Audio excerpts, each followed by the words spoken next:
नमस्कार, मैं सुबोध कुमार साहू, संत कोलंबा महाविद्यालय, हजारीबाग, संस्कृत विभाग।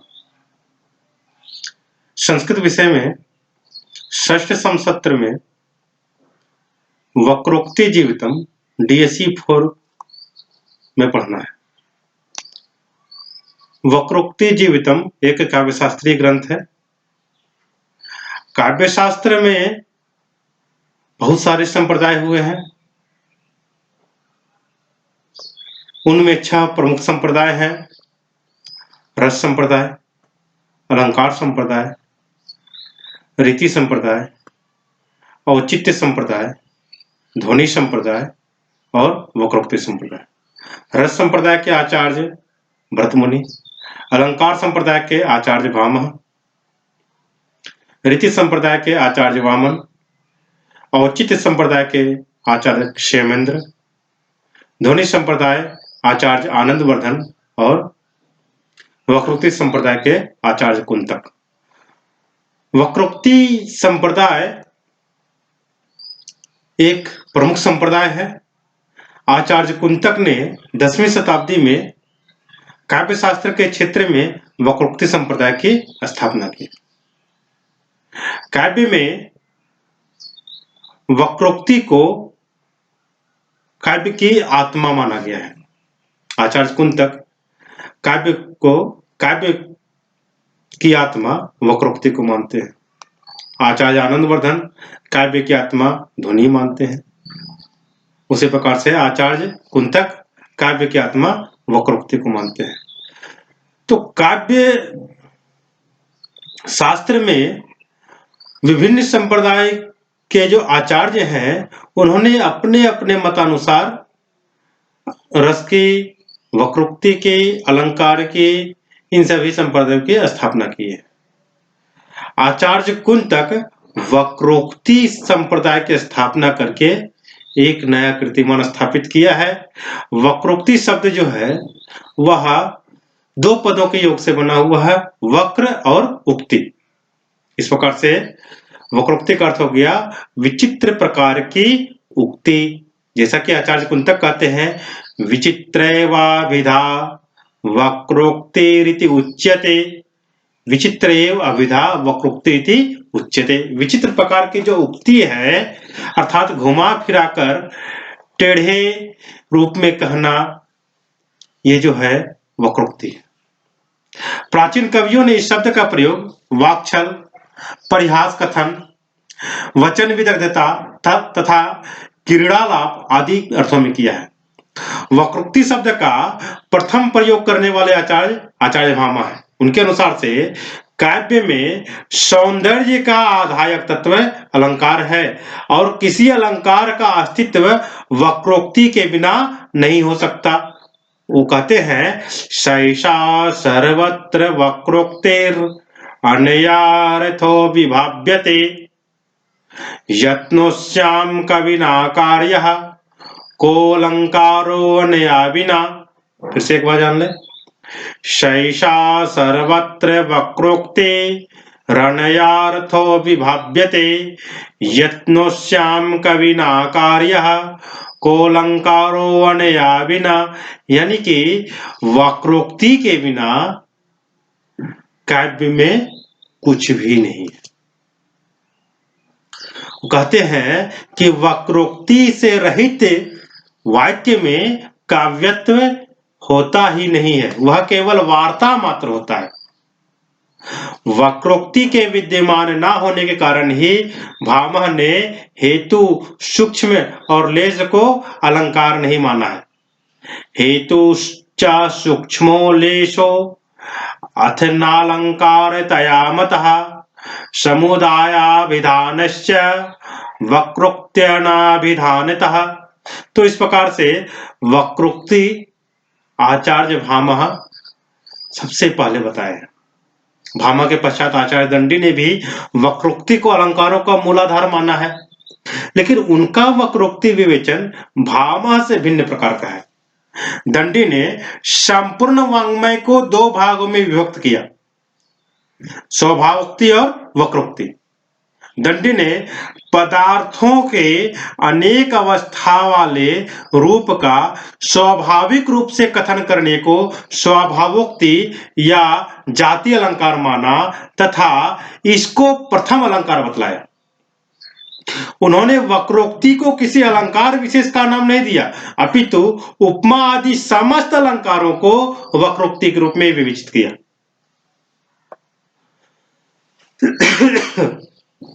वक्रोक्ति शब्देन उपमादयः संकीर्ण पर्यन्ता अलंकारा उच्यन्ते। काव्यदर्श कहिए।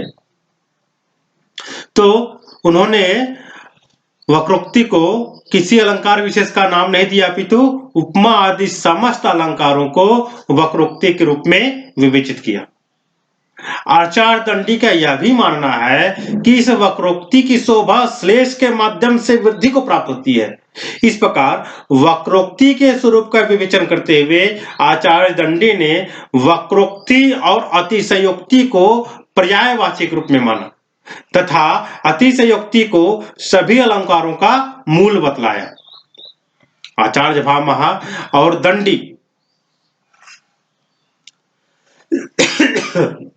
ने तो वक्रोक्ति को अलंकार सामान्य के रूप में अति व्यापक स्वीकार किया है, परंतु उनके बाद के आचार्यों ने वक्रोक्ति के क्षेत्र को सीमित कर दिया तथा वक्रोक्ति को एक अलंकार विशेष के रूप में ही मान्यता दी। आचार्य वामन के मतानुसार वक्रोक्ति एक अर्थालंकार है। उनका कथन है कि सादृश्य के आधार पर होने वाली लक्षणा वक्रोक्ति है, सादृश्य लक्षणा वक्रोक्ति है। इस प्रकार आचार्य वामन ने तो वक्रोक्ति को अर्थालंकार के रूप में माना, परंतु उनके बाद के आचार्यों ने वक्रोक्ति की गणना शब्दालंकार के अंतर्गत की। आचार्य रुद्रट का मानना है कि वक्रोक्ति शब्दालंकार है जो वाक्छल पर आश्रित है। इसके दो भेद हैं, श्लेष और काकू। अग्नि पुराण में भी व्यास जी द्वारा वक्रोक्ति को काकू एवं भंग श्लेष के भेद से दो प्रकार के अलंकार के रूप में माना गया है। अलंकारवादी आचार्यों के बाद ध्वनिवादी आचार्यों ने वक्रोक्ति को व्यापक रूप से प्रदान किया है।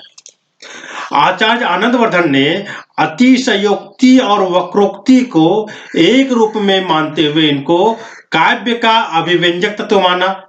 उनका मानना है कि अलंकार अतिशयोक्ति गर्भित होते हैं। महाकवियों द्वारा विरचित यह अतिशयोक्ति काव्य में अनिर्वचनीय शोभा का पोषण करती है। वक्रोक्ति के विषय में आचार्य मम्मट का भी दृष्टिकोण आचार्य आनंदवर्धन के ही समान है।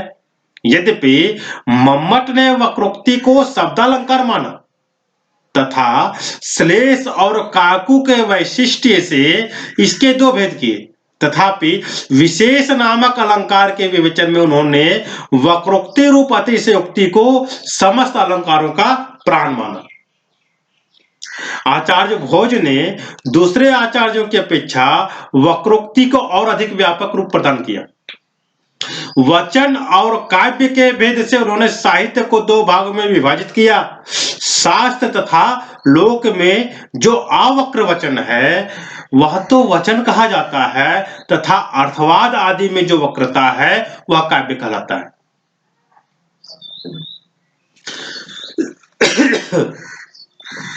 यद वक्त्रम वचशास्त्रे लोके च वच एव तत् वक्रम यदर्थवादादौ तस्य काव्यम इति स्मृतिः। यद वक्रम वचशास्त्रे लोके च वच एव तत् वक्रम यदर्थवादादौ तस्य काव्यम इति स्मृतिः।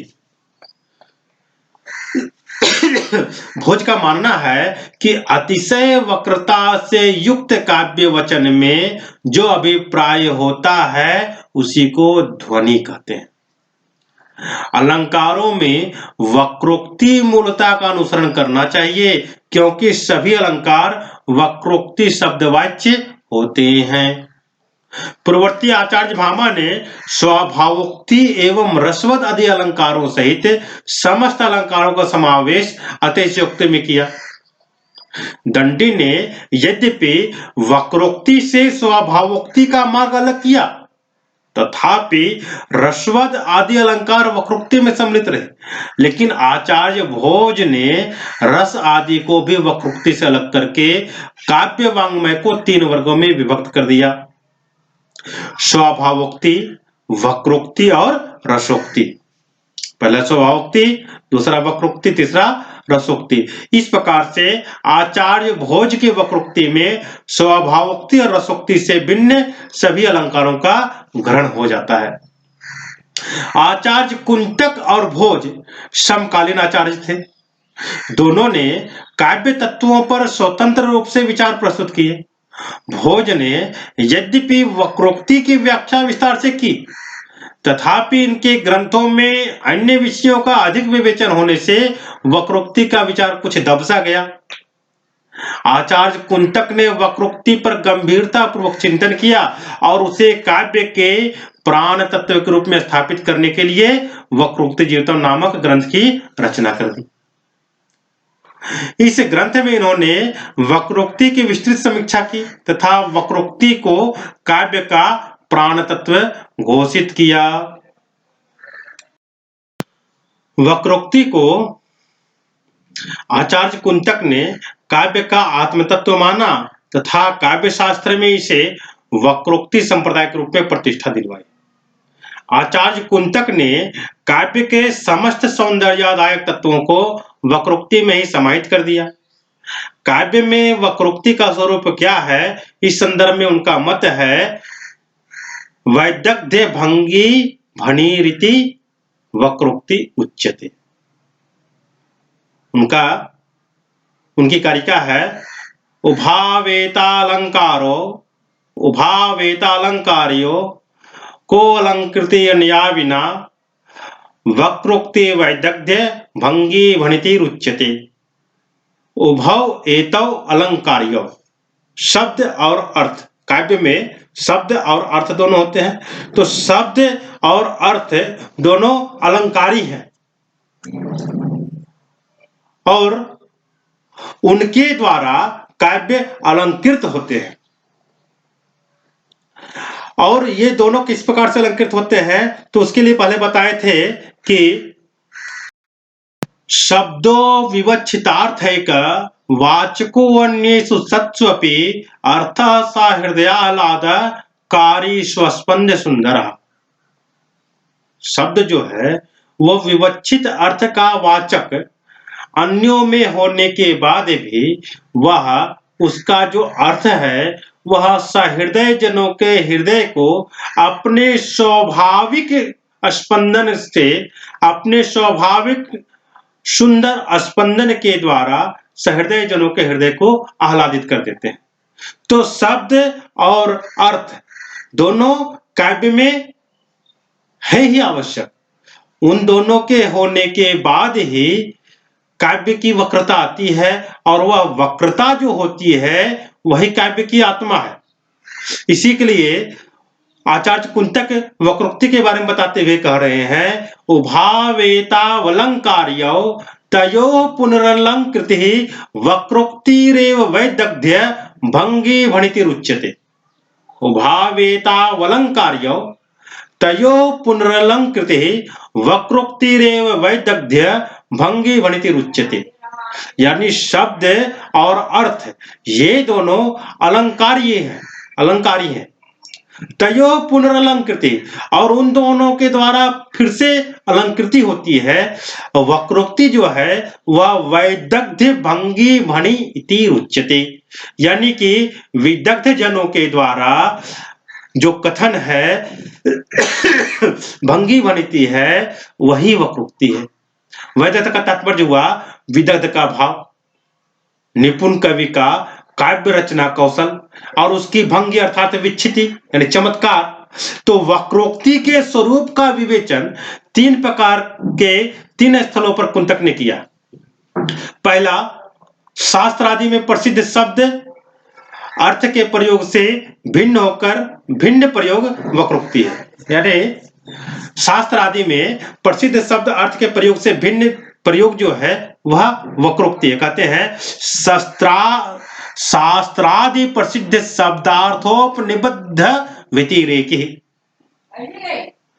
दूसरा बतलाते हैं कि प्रसिद्ध प्रस्थान व्यतिरेकिना, काव्य में जो प्रसिद्ध प्रस्थान है उनको छोड़ करके, यानी लोक आदि में प्रसिद्ध मार्ग से भिन्न जो शब्द अर्थ का जो प्रयोग है उनको भी वक्रोक्ति कहते हैं। और तीसरा बताते हैं अतिक्रांत प्रसिद्धा व्यवहार सरणी।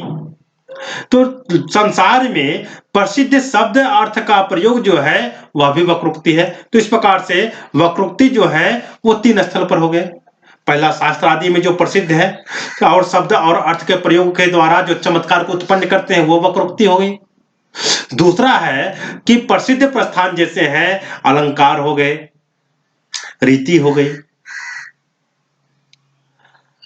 इन सबको छोड़ करके, और वर्ण संघटना का धर्म रीति हो गया और उसका जो अलंकार हो गया, इन सबों को छोड़ करके जो इनसे भी कुछ अलग है और काव्य में जो विद्यमान है वह वक्रोक्ति है। और तीसरा संसार में जो प्रसिद्ध शब्द अर्थ का प्रयोग है, यानी कि विशेष रूप से उसको विचित्र चमत्कार को दिखलाते हुए कहा जाता है वो वक्रोक्ति है। इस प्रकार से आचार्य कुंतक ने विचित्र उक्ति को वक्रोक्ति बतलाया जो चमत्कार कारणी होती है। तो वह वक्रोक्ति ही जिस वर्णन में होती है वही काव्य कहलाता है, इसको छोड़ करके अन्य काव्य नहीं कहलाते। जैसा कि आचार्य कुंतक काव्य का लक्षण बतलाते हैं, शब्दार्थौ सहितौ वक्र कवि व्यापार शालिनी बंधे व्यवस्थितौ काव्यम तद्विद आह्लादकारिणी। शब्दार्थौ सहितौ वक्र कवि व्यापार शालिनी बंधे व्यवस्थितौ काव्यम तद्विद आह्लादकारिणी।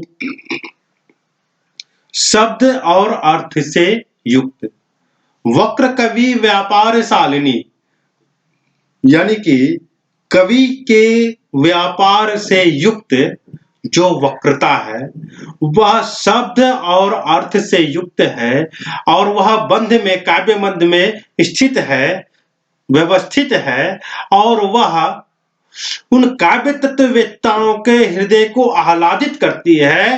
तो वैसे बंध को हम काव्य कहते हैं। तो यहाँ पर वक्रोक्ति जो है आचार्य कुंतक बतला रहे हैं कि जो विचित्र उक्ति है वही वक्रोक्ति है, और यही विचित्र उक्ति, इसी विचित्र उक्ति को अन्य आचार्यों ने विभिन्न विभिन्न रूप में माना है, लेकिन आचार्य कुंतक उसे वक्रोक्ति की संज्ञा दे करके और वक्रोक्ति को काव्य का जीवन, काव्य का प्राण माना है।